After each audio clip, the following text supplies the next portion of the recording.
billahi minash shaitanir rajim. Bismillahir Rahmanir Rahim. La ilaha illallah Muhammadur Rasulullah sallallahu alayhi wasallam. I greet you, my brothers and sisters, with the noble and universal greeting of peace that has been used by the prophets and the messengers of our universal creator, Almighty Allah.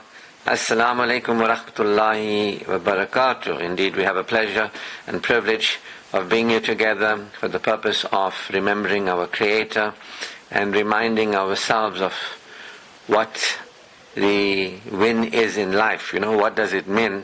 What does it mean to be a winner? What does it mean to be a winner in life? And so I'm very grateful to be able to tell you this from a perspective of having gone through a transformation. A transformation from one who was submissive in religion to one in whose heart there is faith.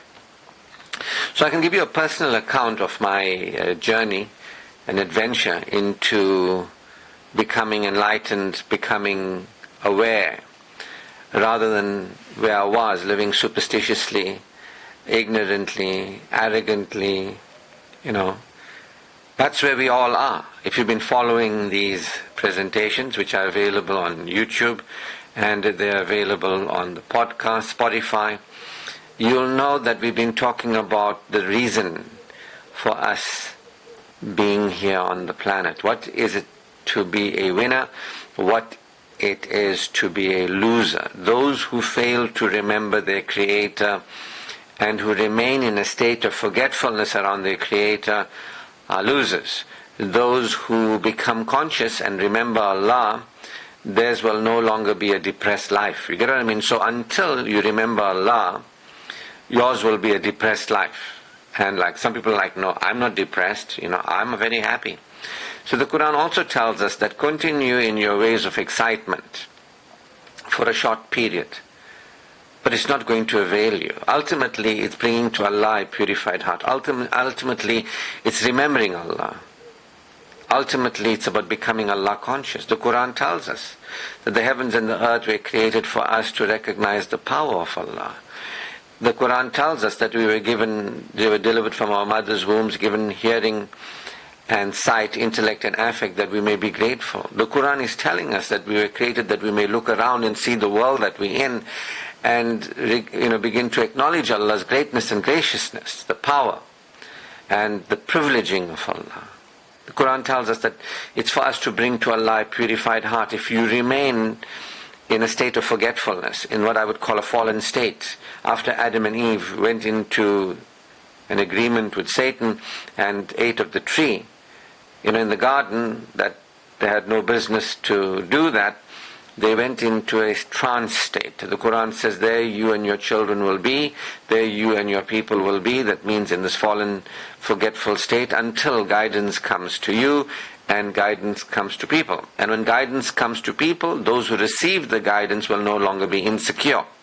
So a mu'min means one who is secure. And that's what I have become, one who is secure. I went from insecurity, a non-mu'min, to a mu'min, to one who is secure. And so I can tell you that this is a very big shift, that anybody who goes from non-believer to believer, and the Quran says, don't say that you're a believer, for faith has not entered into your hearts. If faith has not entered into your hearts, you rather say that you are one who is submissive in religion. That means you are inclining to, on the census form, when they ask you what religion are you in, you will say, I was born Islam, let me put Islam as my religion. But remember, Ibrahim a.s. became aware of Allah. And because he became aware of Allah, he submitted to Allah. I asked this question last week, that are you a Muslim because you have been born into the religion of Islam? You get what I mean? Do you believe in Allah because you are a Muslim? Because you follow the religion of Islam? Do you believe in Allah because you are a Muslim or you follow the way of Islam? Or are you a Muslim and following the way of Islam because you actually are aware of Allah?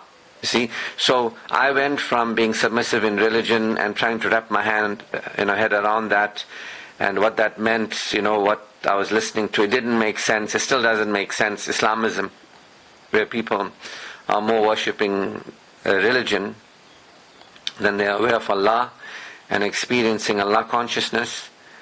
The Quran says when you remember Allah, your hearts would experience security. I can tell you that I've never experienced as much security as I do now. I can tell you that I've never felt as free as I feel now. I can tell you I've never felt having more agency, more power in me to live, powerfully as a believer. Because when you're a believer, you go from superstition, ignorance, arrogance, lost. You don't know who Allah is. You don't know who you are. You don't know where you are. You don't know what's going on. You're confused. You get what I mean? And you don't really have that security that only a believer has. You don't feel that okayness, that assurance. When you're a non-believer, when you are non-mu'min, when you're insecure, you are controlled by the things of the world. Things upset you very quickly. You depend and become needy on people and things. You feel like I'm not okay unless I have something created or somebody created. If I have a job, I'll be okay. If I got money, I'm okay. I'm only okay because I got a job. I'm only okay because I got money. I'm only okay if I got somebody to take care of me. Some of us are like, I'm only okay because I got people to take care of. And some of us are like, we're okay because we don't need anybody to take care of us. We're taking care of ourselves. But all three of those fallen states, needy states, they deny having Allah because of whom we are and in whose care we already are in. So when you are insecure, you are needy, you are controlled by the world, you try to control the world, you're an addict of some kind, you will be controlled by something, either drugs, substances, people. You'll try and control something. You'll never feel that in the remembrance of Allah, hearts experience assurance. You'll never know that the Quran is a book, a guidance to humanity to heal the diseases of their hearts. The Quran says that there are many who will say they believe in Allah in the last day, but they don't believe in Allah in the last day. There are many who think they are Muslims and say that they are Muslims, but they do not believe in Allah in the last day. In their hearts is a disease. You get what I mean? If you see these people, you can see there's no peace in them. You can see they get bothered by things very easily. They get upset. They're not happy. They're not pleased. They're not appreciative. They're not grateful. You see, this is what the Quran says. Satan stands on the path and renders the people ungrateful. So you get many people, they are called hypocrites. People who say they believe in Allah in the last day, but they don't really believe in Allah in the last day. They just may be worshipping religion. They just have ideas of their forefathers. Last week I made it very clear when I explained that these are people who might use the word Allah, but they don't know Allah. They might think that they read namaz or salah, but they're not really having an ascension experience. As the beloved Prophet Muhammad suggested, that salah is the ascension of the mu'min, of the believer. And the Quran tells us to prostrate and draw closer to Allah. But there are people who use the word Allah and they have no awareness of Allah. In their hearts, when they use the word Allah, there's no flutter. The Quran says when the name of Allah is used, the believer, those who are aware of Allah, there's a flutter, there's a response in their hearts. Yeah, Allah. There's humility before Allah. And the Quran says when you remember Allah, your hearts feel assured. So there are these people who use the word Allah, but there's no response. There's no response because they're not aware of Allah. There's no flutter in the heart. There's no response in the heart. There's no security in the heart. There are people who are reading, doing their rituals, but there's no response, there's no ascension, there's no drawing closer. Islamic teaching suggests to us if you walk towards Allah, He will run towards you. You get what I mean? And if you're moving every day closer to Allah, there'll be a change in you. You'll be more and more secure because Allah will be closer to you 10 times than your one time that you move towards Him, metaphorically speaking. You get what I mean? So there are people who say the word Allah, but they don't know Allah. There are people who are into rituals. They're really not into establishing a discipline of salah, which is regular connection, regular humility. There are people who might read the Quran in Arabic because they were taught to read it in Arabic. They don't know a word of it. They don't know its message. And they live without gaining and gleaning its light. The light of the Quran doesn't reach them. Their hearts are still diseased. There are people like that. They don't know Allah, but they use the word Allah. They're doing rituals, but they are not really drawing closer to Allah. And they are reciting the Quran in Arabic, but there's no value and benefit in terms of bringing to Allah a purified heart, cleansing, healing the diseases of the heart, which is what the Quran is. They remain the same people, diseased hearts. They say they believe, but they don't believe. They're liars. They fool only themselves. They think they fool Allah. And so there are people who talk about the Prophet, and they think that if you have a beard, that's the sunnat. They don't know that the sunnat is the amazing character of the Prophet, how he conducted himself, his humility, his decency, his optimism, his love for humanity, his love for truth, his honesty, his trustworthiness, his loyalty. He stood for justice, and he didn't steal and cheat and all. So you get a lot of people stealing and cheating from the orphans and the hypocrites, they say they because they got a beard now, they like the Prophet, So this is Islamism. This is not real Islam. Islam is Allah, Tawheed, submission to Allah, becoming aware of Allah, the guidance of the Quran, the model of the Prophet, the beautiful way of Islam, what it is really. People are picking and choosing. The verse says, halal and tayyib. Eat that which is lawful and eat which that is wholesome, nourishing. But the people are just eating, as long as it's slaughtered, we can then after that, however it's prepared, even if it's unhealthy or even if it's not unlawful, but it's not really in our best interest, it's not, people just eat, and people are into halal, they pick and choose from the religion of Islam. This is Islamism. It's nothing new. Look around you. And I've been telling you why this is so, because this is the question I've been asking. Why are we where we are, in the situation? I think one of the most backwards people, in the country in terms of progress and leadership and guidance and guiding people to be. The Quran says you're the best of people, a light to humanity. You're the best of people that other people can see and take guidance from, but not Islamists. Islamis, what good are they? Hypocrites, they're solely lying to themselves. So, how did it get to this? And I got something very interesting to tell you, that from Indo-Pakistan subcontinent, when the Arabs came to India, they obviously met the Hindus there, and they did their dawah work and guiding people to Islam, and Islam was introduced into India. But India already had its systems, its caste system of, separation between the Indian people. And it had its system of, on the upper castes, they had the priests and the pandits and the gurus and all that sort of thing. And the lower caste was the, darker skinned people. And so they already had a system of political control, power. And so this is continuing today, that those whom, I say the words Maulana Guru. I'm not talking about Maulana Gauri. You might know of Maulana Gauri. I'm not talking about him. I'm talking about Maulana Guru. Who's Maulana Guru? Who's Mufti Pandit?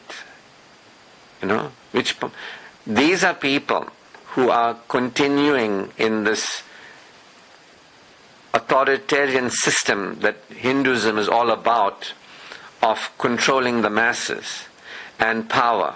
And so Islam as we know it generally in this country has been really a travesty. It's a great sad injustice to truth that has been done, where Islam is guiding people to Allah, A'udhu Billah, but here you have Mufti Pandit and Maulana Guru calling the people to them. They don't guide them to Allah. They don't guide them to Allah consciousness.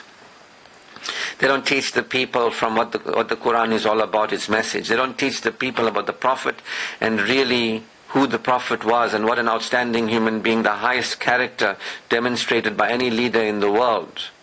They don't know. They don't demonstrate it. They don't know Allah. Because it's just that when Islam came into India, it's let's not be like the Hindus. Let's have a different identity. Now, I got nothing against the Hindus.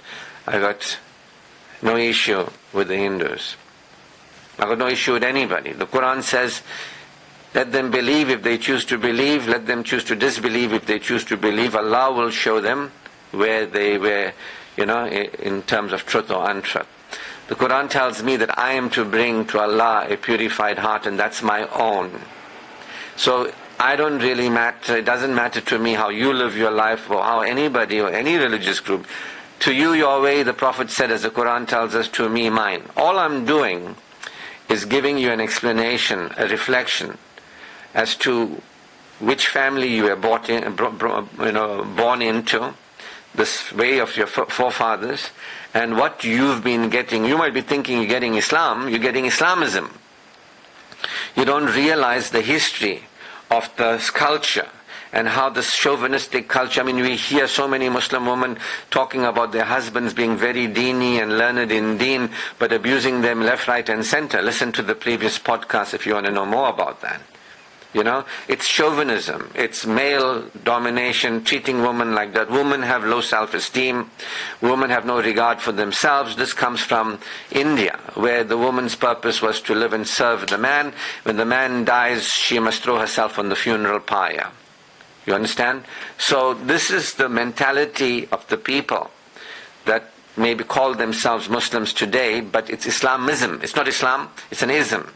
And it's coming through this. And it just seems like, let's just have a different identity. When Islam came into India, the people remained in their hierarchical systems of control, of wanting people to come to them, religious expertise and so on and so forth.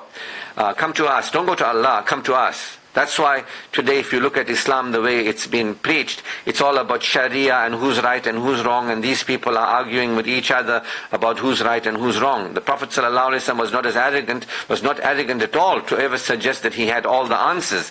If you listen to these people today, they will fight and kill to be right. You get what I mean? This is not Islam. This is a modified version of Hinduism that is dressed up like Islam, has an appearance of Islam. It's hypocrisy. It looks like Islam, but it's not Islam.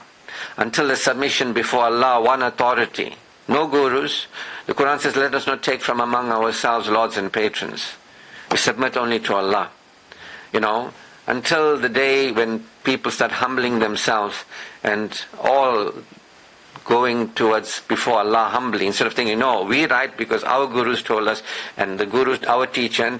And you look at the way Islam is practiced in South Africa or in India, there's a lot of this guru system. You can't go to God directly.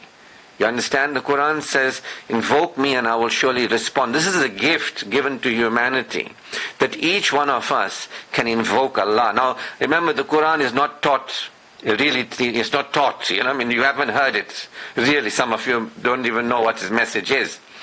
So, the Quran tells us about Allah and His favors, that we are the favored creation of Allah, that the angels bowed before Adam alayhi salam, Prophet Adam, and that Allah gave us the ability to invoke Him, and Allah shows us how to invoke Him, that all of us can invoke Allah directly.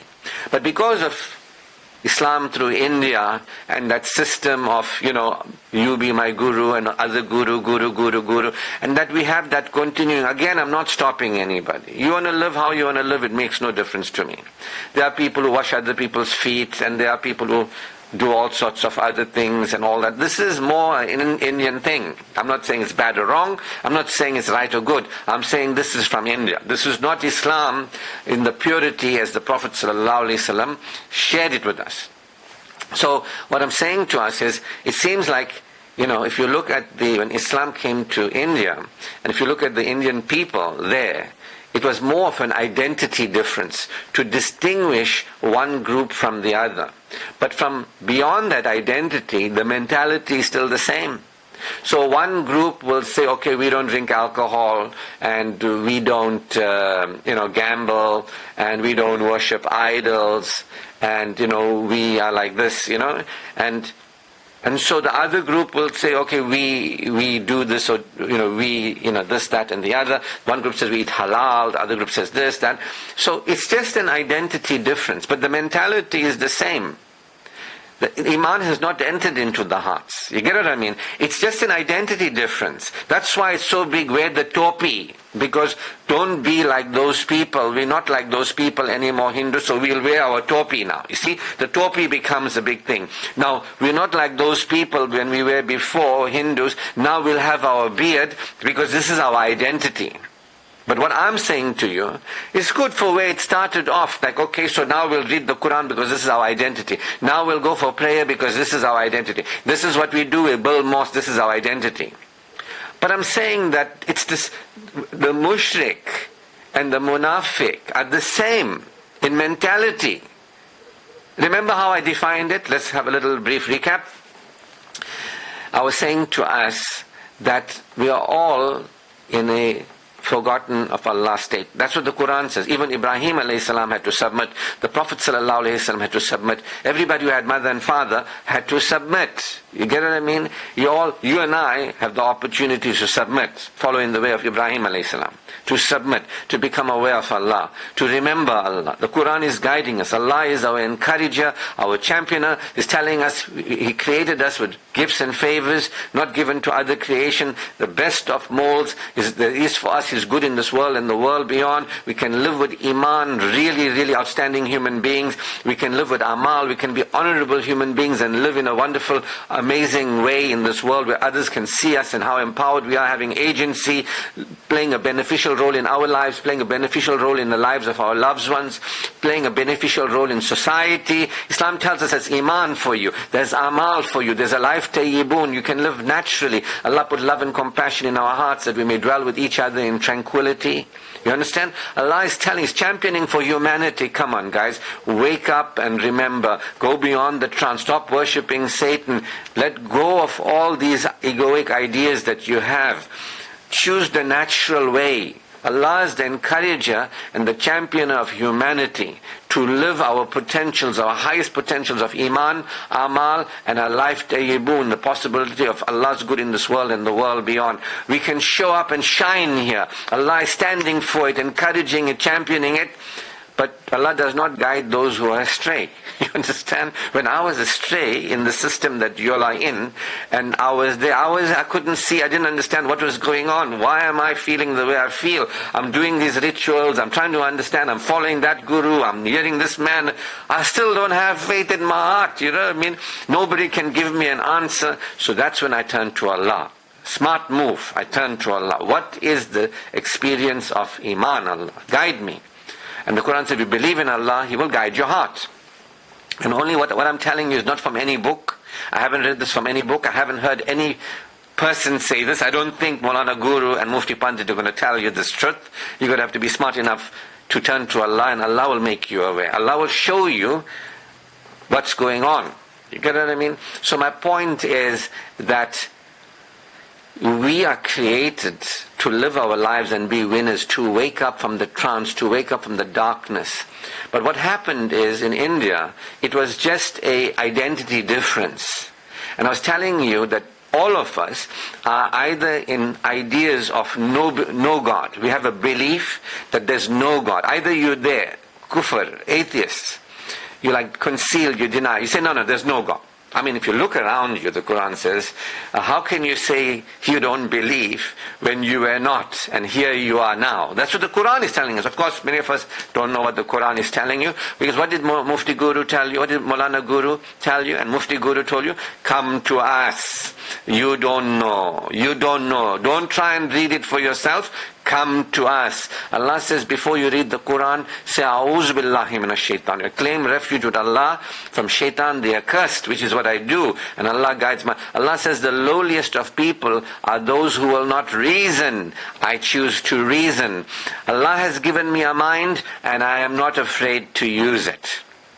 I've been given a mind, and I haven't been afraid to use it. With Allah by my side, with truth as my compass, with haqq, I will use my mind, I will reason. The Quran says, woe to those who don't reason. They are the lowliest of creation, those who do not reason. Those that are like cattle, deaf, dumb and blind. They can't see, they can't hear, their hearts cannot behold. I was like that, but not anymore. You get it? Shukr to Allah, I'm a winner. Shukr to Allah, I am really aware of Allah. When I am communing with Allah, when I'm submitting, I know and I'm experiencing the actual relationship with Allah. Shukr to Allah, when I read the Quran, I'm getting its message. I can hear it, I'm getting it. It's message for me to correct how to live on the earth and walk humbly, to be humble, how to live and be patient, and how to interact with people, and including the hypocrites. When you see them, just make salam, the Quran says. When you see the ignorant, just make salam. Don't argue with them, don't try and show them they're in error, just make salam. Leave them, Allah will show them. You understand? It's not for me. The Prophet ﷺ used to get upset. People are not accepting the teaching and all that. And he was told, it's not for you. You are only a messenger. You are not a manager of people. Now, I am no messenger. I am nothing. I am nobody. I'm just a believer. I know what my spiritual identity is. I know who I am. If you ask me, who are you, Ashraf? I'll tell you, I'm a created being. I'm a creation of Allah. I am a created being in a created world. I tell you, when I look around, I see the power of Allah in action. There is only Allah alone to be acknowledged. There's only Allah to be given excessive focus. There's only Allah to be given exclusive attention. There's only Allah to be given strong feeling. There is only Allah, the actual, the real. If you ask me, this is the kind of answers I'll give you. I won't give you iffy, faffy answers. I'll give you direct answers. Because if you believe in Allah and you incline to truth, Hanifa, if you are among the Hanifa, you are one who is living your life not wanting to follow what other people have told you and living brainwashed. You are Hanifa. You are interested in truth. I am Hanifa. Like, you know what I mean? I am living, I don't want to fit in. I don't want to belong to groups of people that are going to hell. I want to know why I'm here. I want to fulfill my purpose for being here. See? I don't know why I'm here. I want to fulfill my purpose for being here. I want to live and die so that when the hereafter, I have my answers from my Creator, I'm responding to my Creator, and I'm receiving His good not only in the hereafter, but in this world. So there are people who have ideas about God, meaning there is no God. They are kuffar. It's not a bad word, it's a descriptive word. If somebody has ideas about God, meaning there's no God, and they live like there's no God, that means they're worshipping Satan, who has suggested that the fall is real, who has suggested that you remain without remembrance of God, continue to live with these ideas of shaitan. Remember, the Quran's message is A'udhu Billah. It starts with A'udhu Billah. The last 2 chapters of the Quran is A'udhu. It's I claim refuge with Allah. Allah is my refuge. I'm so grateful that I have a refuge. The Quran is telling us that we all require a refuge. Anybody here doesn't require a refuge. I require a refuge daily. Every day. Satan wants to take me away. You know what I mean? But the Quran says for those who are devout in the worship of Allah, Satan will have no authority. And Satan himself reports in the Quran, in the dialogue, over those who are devout in your worship, I will have no authority. You get what I mean? But until then, until you are devout in the worship of Allah, Satan is with you. Your forgetfulness, you're going to live without remembrance, and you're going to think, I'm so happy because look, I'm not depressed. The Quran says until you remember Allah, yours will be a depressed life. And you might be like, but I got a car, and I got a house, and I got children, and I got family. The Quran says none of these things will avail you. Only those who bring to Allah a purified heart. Until you have a purified heart, you have nothing. Until you are keen, until your primary purpose in life is to have a heart purified, to cleanse your heart, until you say to Allah, please support me. I am genuinely interested to cleanse my heart. My heart is ill. My mind is messed up. We all start off with the sick heart. The Quran doesn't say, most of you will have to cleanse your heart, but not all of you. The Quran says to message to humanity, all of us have a diseased heart. It's all to cleanse our heart. Most of the people deny they have a diseased heart. They're worshipping Satan. So kufr is people's ideas of remaining unaware of God. And they have ideas that there is no God. It's just an idea in people's mind. So they have an experience of life of threat and vulnerability and so on and so forth. They might think, okay, I'll get money, get a house, get a car, feel okay, things of the life will make me feel okay. Anyway, either you are there, your belief system is there's no God, and you live like there's no God, worshipping Satan. You're still in the fallen state, you're still in forgetfulness, you haven't remembered. Or you have ideas of God, but these are ideas of God, and you say a man is God like Jesus is God, or some woman is God like Mary is God, or you might say this stone, this idol, this thing here, this idea in my head, there's something in the world has power. Money is God, money will make me okay, this ideology, I'm following this particular group, this thing here, it makes me okay. In the meantime, Allah has created us, He continues us, Allah has given us humanity, because of Allah we are, and because of Allah we continue to be, but people have ideas about God, again in their mind, in the fallen, they haven't remembered. So you get the kuffar, who have ideas about God like there's no God. You have the munafiq, who have ideas of something in the world having power. The mushrik. The mushrik is the associate. The mushrik takes God other than God. Says this is God, but is talking about something in the created world or something in their fantasy and fiction. Is not having a relationship with God. And then is the munafiq, the hypocrites, what we're talking about. Our people, from India, where we came, where we are. Where we have ideas. We say, Allah is not an idol, and Allah is not a man or a woman, and we have all these kind of we are not like those people who have wrong ideas of God. These are our ideas. They're still in the ideas. But the ideas of Allah are not the actual awareness and experience of Allah. There's no peace. You see, the Quran says, for the believer, Allah puts tranquility in their hearts. As Allah expands the believer in faith, the believer is aware and experiencing. The believer is aware and experiencing. I'm going to come to that now. But my point that I'm making is, if you are a denier, you have ideas of God that there's no God. If you are an associator, you'll have ideas of other than God being God, but you'll say it's a God, or you'll act like it's a God.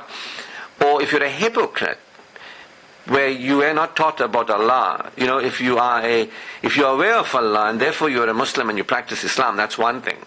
But if you are believing in Allah because you are part of some tribal cultish understanding of Islam, that's another thing altogether. You're not really aware of Allah. You don't really submit. There's no iman in your heart. You say you believe, but don't say that, the Quran says. You know what I mean?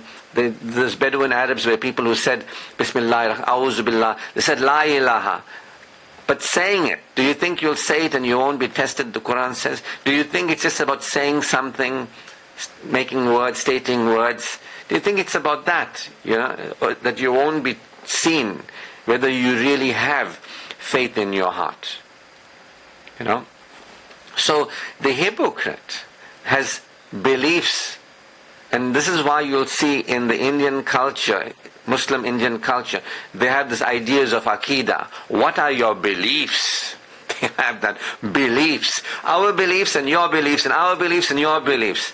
They're still into beliefs. They're not into the awareness of the one universal creator. They're not into the experience of the one universal creator. They're not aware. You see, if you're aware, you won't have ideas. Ideas are coming from the mind. The mind keeps you from being aware. Awareness is from beyond the mind. The reason is from beyond the mind. It's from your being. Get what I mean? A lot of people might be confused by what I'm saying, but take it from me, from my own experience, that I have been on the side of this, that religious caterpillar, and I'm on the other side of Allah has guided me to Iman in my heart. Shukr to Allah. I'm not asking you to believe that or not to believe that. It's got nothing to do with you, whether I'm a believer or not. I'm just telling you, from my experience, what it's like to be the butterfly. The religious caterpillar goes into the cocoon, and when you go into the cocoon, there's a process that happens, and when that process happens, when you submit, when you come out on the other side, you're not the same person. If any of you are a believer, then you know who you were before becoming aware of Allah. and before you became aware of truth, and who you are after becoming aware of Allah and after becoming aware of truth are two different things. It's not just which cultural group are you. Are you with the Indian Hindus or are you with the Indian Muslims in an identity? No. We're talking about actual consciousness of Allah. That it's not about we are in the same mentality but with different identity. No. We're talking about awareness. This is awareness.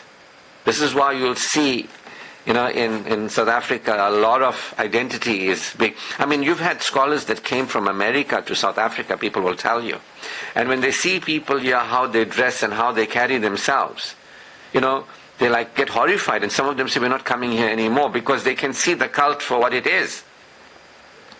Because they know it's not about this, just have a beard and dress a certain way. You can have a beard and you can, but it's not just about have a beard and just about dressing, and this is now makes everything okay, and now build more mosques and, just fill it up. But there's no iman. This is the sign of the times, according to Islamic teaching. There will come a time when more mosques will be put up, but there'll be less and less people with iman in their hearts. You get what I mean? There's less and less people of belief. The time of the Dajjal, only the people who are true in faith will be able to see kufr on the forehead of the Dajjal. You know what I mean? Only the people who are submitted, only the people who are with Allah. So my point is, before Iman and after Iman. Iman is not just saying some words. Maybe in India, a couple 100 years ago, they thought it was. Just say these words and it's been carrying on. Just say these words. You know what I mean? No. It's an awareness that takes you beyond superstition, ignorance and arrogance. You really live with the closeness to Allah before anybody or anything. And that's what I was saying to you. Before Iman and after Iman, it changes you. You're not the same person. You cannot really develop a relationship with Allah and remain the same person. It's impossible. The first thing you'll notice when you develop a relationship with Allah, you'll take no gods but God. You understand? You will not see any human being or anything within the created world as having power. You will not turn to anybody or anything in the creation. The Quran says, إِيَّاكَ نَعْبُدُ وَإِيَّاكَ نَسْتَعِينُ. Thee alone do we worship. Thee alone do we turn to. You get what I mean? When Iman came to me, remember I was teaching about 36 months. I did free seminars in Cape Town. Most of it a lot of it was in physical before the COVID, in the mosque in Grassy Park. And this whole process was an educational process, especially for me. And anyway, Tawheed was what I was guided to, first thing before anything else. Allah alone actually exists. To have a relationship with anybody or anything that is apparent, anything or anybody that came into creation, is an error. The first relationship is with Allah. The first relationship is not with our parents. The first relationship is not with our spouses. The first relationship is not with our children. The first relationship, God forbid, is not with Maulana Guru and Mufti Pandit. The first relationship is with Allah. We turn to Allah. We don't turn to anybody else. Get what I mean? But if you're so deep in this Hindu way, this modified Hinduism that is Islamism, you're shocked because you're already gripped by those ideas of brainwashing. You're already in it, so it's tough. It's easier for me. I found that I've been able to guide people that haven't come from any understanding of Islam to Allah easier than it is to guide the hypocrites to Allah, because they already got a whole lot of ideas and they're already within some kind of a system that is actually destructive. So what I'm saying is, when I went from being unaware of Allah to being aware of Allah, my whole relationships with everybody changed. When I get up in the morning, before anything, before anybody, it's Allah. I choose peace with Allah. I choose to draw closer to Allah. I submit. Through the day I choose peace and submission. That means before I focus on me, before I focus on my life, before I focus on my work, before I focus on my pleasures, before I focus on my problems, before I focus on anybody and them and their problems and pleasures, I focus on Allah. I learn to be at peace. I learn to be patient. This is how I know Allah is with me and I am guided. The Quran says, whom Allah guides, none can lead astray. You get what I mean? But who Allah does not guide, nobody can guide aright. You get what I mean? So, I'm saying to you, shukr to Allah, He has chosen to guide. He says, if you believe Him, He's a champion of humanity. If you only read the Quran with awuzu, if you're really interested in what is my purpose, Allah will guide you. It's closer to you than your own jugular veins. I know you don't believe it, because in Hinduism, it's like the guru alone knows, the pandit knows, you can't know, you can't make up your own mind. In Hinduism, there's like a massive, my understanding of it from what it was, maybe it's changed today, I don't know. But from what I know, it's like you can't make any decisions about when you want to get married, whatever it is. You have to go to the Pandit. Pandit will tell you what to do, what prayers to do, what to name your child, or whatever it is. I don't know. I don't want to say anything that's not true. But generally, you know what I'm talking about. Hinduism is based on a caste system. The fair-skinned Pandits and Gurus on the top, dark skin at the bottom. The masses are controlled. This is continuing today in Islamism. People can't think for themselves. Blind worship, blind faith. Just a mess, if you ask me. But shukr to Allah, if I die today, I'm better off, because I'm a winner. I don't live it. Once you have Iman, I was saying to you, before you focus on you, your body, your life, your afterlife, before you focus on anybody else, before you focus on your problems, you focus on Allah. And you experience that peace with Allah. In a case where there is problems in my world or problems in the world, I don't focus on the problems first and say, Allah, please help me. Or focus on the problems of Allah and say, please help them. I focus on Allah who was prior to creation. This is Tawheed. I have many things to say unto you, but I don't know if y'all can hear. Don't know. And I don't know if people want to hear what it means to be a believer, to submit, to release, to experience beyond that phantom identity, beyond who you think yourself as this denier, associate and hypocrite. And the real identity is two different things. When you are a believer, you put Allah before anybody and anything, including you, including the world. You know that you already have Allah. You are humble before Allah. You know it is because of Allah you are and you continue to be. You experience Allah's encouraging of you, His championing of you. The friends of Allah, they do not grieve and they do not fear. You know this world is temporary. When you are connected with Allah and you know you're a winner because you have remembered Allah and you have that relationship before you have a relationship with you, your body, your life, anybody else. Your own pleasures and your own problems, other people's pleasures and problems. You focus on Allah. You experience that peace with Allah before you think about your problems or other people's problems. And you focus on Allah and you feel taken care of and you know He's there enough for you and enough for everybody else. You feel assured. Well, I feel assured in any situation. Generally when I get up in the morning or when I have any challenge, before I think about what I'm dealing with, I think about Allah. This is how you know a believer. A true believer. They are not disturbed by what is happening. Their focus is not on what is happening. That's called impatience, and they're trying, oh please help us and help us and help us. The prayers of those who do not believe are nothing but vain prayers. They have ideas of Allah, but they're not aware of Allah. Because if you're aware of Allah, you know that Allah is before creation. Allah is beyond creation. Creation is because of Allah. Creation is in the care of Allah. You know that we are caused and continued, cared for and considered, championed and cherished. Allah is the giving, the forgiving, the favoring. Allah is the encouraging. You will focus on the relationship with Allah is what I'm saying. And you know that what Allah has done for you and what Allah will do for you, nobody has done and nobody can do, you can't do for you too. And you'll be thankful that you actually have Allah to do for you what only He has done and what He can do. You'll have your relationship with Allah through your spiritual practices and your spiritual discipline, and you'll act in a way to connect with Allah, to have Him do what only He can do for you. You'll acknowledge what He has done for you. You will presence Allah, and you will experience being aware that Allah is aware of you. This is what it is. When you're a real believer, you are aware that Allah is aware of you. I am aware in this moment that Allah is aware of me because I have submitted. There's only Allah, the One. There is nothing else that created, the All-Powerful. I'm humble before Allah. I know that whatever happens in this world doesn't matter because the home of the hereafter matters. I know my return is to Allah. I know that whatever, if I get sick, whatever it is, not as important as having Iman. If I lose my money, if I got nothing, if I'm penniless, I have Allah. I have Iman. I am secure. People can kill me, people can kill other people. Our return is to Allah.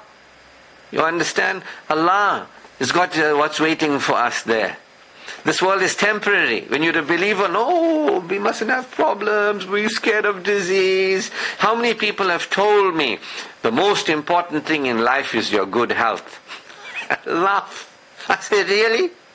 I don't mind being sick as a dog and dying of the worst disease as long as I've got Iman in my heart. You understand? I'm not afraid. I'm not afraid.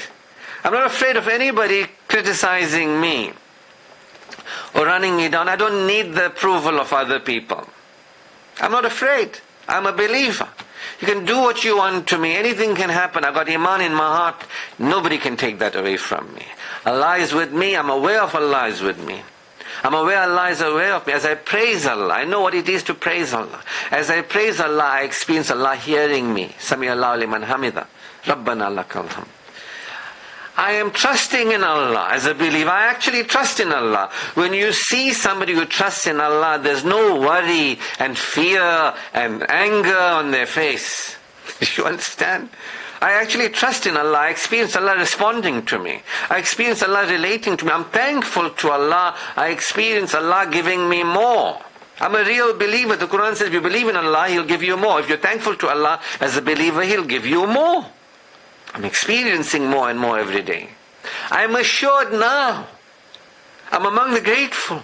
I feel that I have Allah now. Nothing is in the world I'm going to have that is going to be more precious to me than Allah. All of Allah's gifts for me in the world I value, but only Allah is the valuable. You see, if you are a believer, you'll know you're a believer.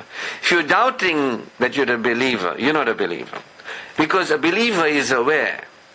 Am I worshipping Allah? Am I really praising Allah? Am I experiencing Allah being aware of me? Am I experiencing Allah hearing me? Am I experiencing Allah responding to me, relating to me? Am I experiencing Allah giving me more? Am I experiencing having Allah to protect me in this world through my death and beyond? Am I experiencing His compassion? Do I have regret and remorse? Am I patient? Am I patient with Allah? Am I patient? Do I feel peaceful and patient when things are not going my way, or things are not going my way in the world? See?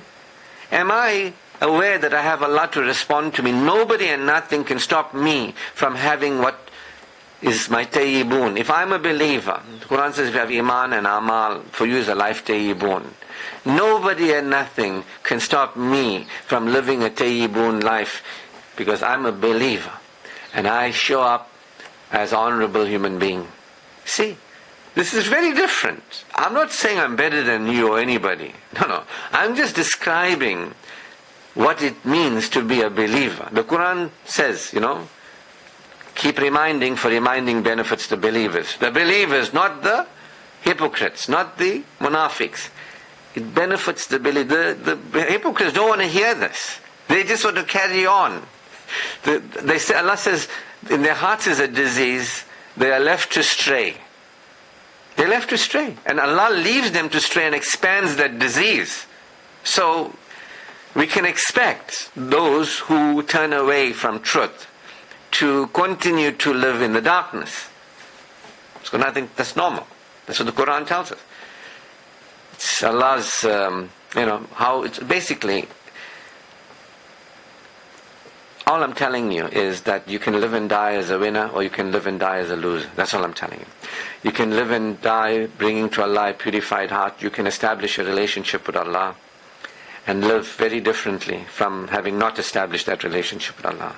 If you haven't established that relationship with Allah, you'll be in the relationship with the created world. You'll be thinking this world, it's all about this world, and it's all about somebody in this world. You'll say you believe in this world and the hereafter, but you won't really believe in the hereafter. You live for this world. Shukr to Allah who has given us guidance. I'm a value of guidance. I see the benefit of guidance in my life and the benefit that guidance has had for other people. Shukr to Allah. I have no problem. I have Allah. I'm aware of Allah. I choose to draw closer to Allah, so to hold me close to Him and bring me closer and closer to Him. And I'm on a path, the straight path, the path of things getting better and better. إِيَّاكَ نَعْبُدُ وَإِيَّاكَ نَسْتَعِينُ اهْدِنَا الصِّرَاطَ الْمُسْتَقِيمَ صِرَاطَ الَّذِينَ أَنْعَمْتَ عَلَيْهِمْ غَيْرِ الْمَغْضُوبِ. See, I'm on the path where things get better and better. Why? Because I am not superstitious anymore, ignorant anymore.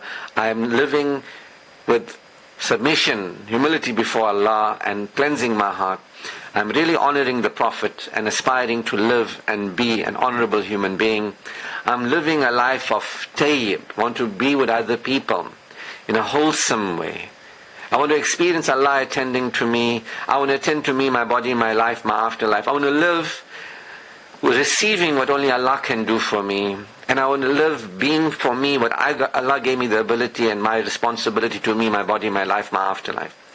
I want to claim my good in this world and the world beyond. That's my responsibility. And I want to be with other people and attend to the right people and have the right people attend to me. It's a gift from Allah. Shukr to Allah. All praise, glory and thanks is due to God Almighty, Almighty Allah. His choicest blessings upon our beloved Prophet Muhammad sallallahu alaihi wasallam. Assalamu alaikum wa rahmatullahi wa barakatuh. Shukr to Allah.